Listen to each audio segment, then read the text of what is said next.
Hi! Hello mga kalasa! Welcome sa Lasang Pilipina. Ngayong araw mga kalasa ay magluluto tayo ng napakasimpleng kakanin pero napakasarap naman, mura pa. Gagawa tayo ng suman na kamuting kahoy.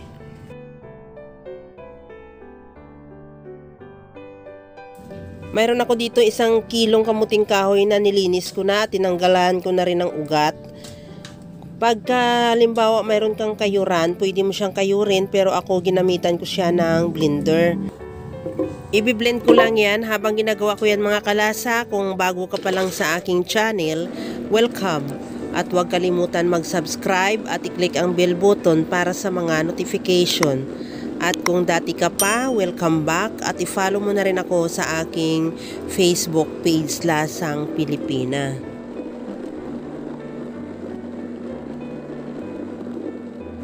Pagkatapos natin yan i-blend, ilagay ko yan sa strainer para makatulo yung excess na tubig. Pagkatapos na makatulo na rin yung ating kamuting kahoy, i-set aside muna natin. Kagayan, tingnan mo, napakaraming extrang water o extrang tubig talaga nga natanggal sa ating kamuting kahoy. Pagkatapos yan, magluluto na tayo. Sa kawali, maglagay ng gata at lagyan ko na rin ng asukal. Ihalo lang hanggang sa matunaw lang din yung asukal o hanggang sa kumulo o uminit yung gata, at saka natin ilagay yung kamuting kahoy.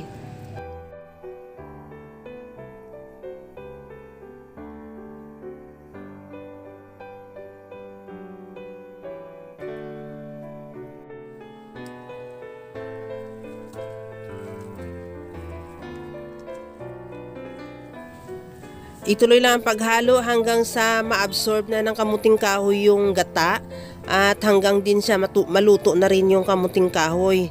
At naglagay pala ako dyan ng food coloring na yellow para hindi naman masyadong maputla ang kulay. Pero optional lang yun, nasa sayo kung maglagay ka, pwede naman hindi. Pagka ganito pa lang ang texture ng ating kamuting kahoy, ituloy lang ang paghalo dahil medyo basa pa siya.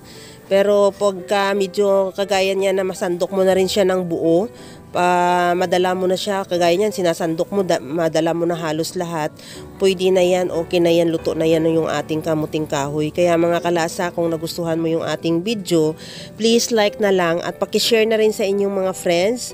At kung bago ka pa lang sa aking channel, subscribe na at i-click mo na rin ang bell button para sa mga notification.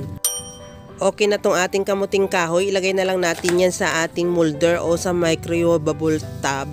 Yun lang ang gamit ko at palamigin. Pagkatapos nyan, lagyan na rin natin ng grated cheese sa taas at ready to serve na yan yung ating masarap na suman na kamuting kahoy. Kaya mga kalasa, alam ko kayang-kaya mo rin tong gawin. Kagaya lang lagi sa sinasabi ko na wala namang hindi marunong magluto basta sa simpleng paraan lang.